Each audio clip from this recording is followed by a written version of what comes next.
Այսօր շատ եք դուք խոսում, էլի։ Սա վերածվում է բարդակին։ Համա նախագահողներ, մեկը նախագահում է արտահերթ ելույթի իրավունք ունենում, հետո գնում է երրորդն է նախագահում, երկրորդն է նախագահում էլի արտահերթ ելույթի իրավունք անում։ Ալեն Սիմոնյան հետարքիրակը հասցնի գա, մնացել է 37 րոպե, մի հատ էլ ինքը գա արտահերթ ելույթ ունենա, հրաշք, խորհրդարանականության, պարլամենտարիզմի գագաթնակետ, եւ այս մարդիկ խոսում են կարգ ու կանոնից։ Հրաշք։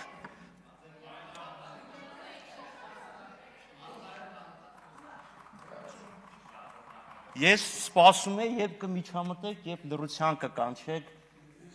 Տեսա։ Ուրեմն ինչա իդեպ քլը չէ ոնց է, պարոն Ռուբինյան։ Լավ է, չէ, հա, լավ է Ալեն Սիմոնյանը չկա, իր այդ դափնիները պրճոկում նստում եք ձեր բուրշի մեջ, ցույց տալով թե էլ ով ավելի կարող է այս ամբիոնը եւ այս երկու լուսափողներն օգտագործել ՔՊ-ական ժողովի վերածելու ազգային ժողովը, բայց սա տենց չի, սա ազգային ժողով է։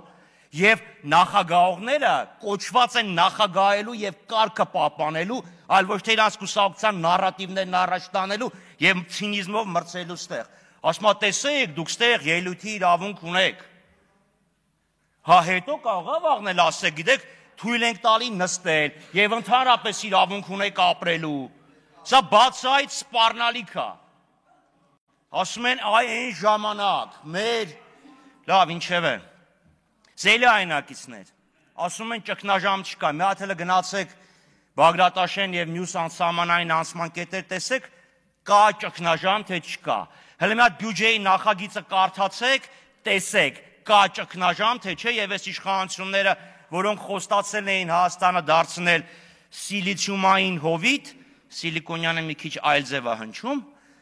տեսեք ինչի վրա են հույսը դրել։ Հələ մի հատ տեսեք Ադրբեջանի եւ Հայաստանը վերջը հասկացան, միջանցքա կա թե չկա եւ ինչ են թուրքերն արհամարում եւ էլի միջանցքն անում։ Եվ այս պայմաններում իշխանություններին պետք է շոու սարքել։ Մերկապարանոց դատարկ շոու սարքել, վախեցնել բոլորին։ Խնդրեմ, պարոն Արշակյան։ Զբաղեցրեք ձեր տեղը։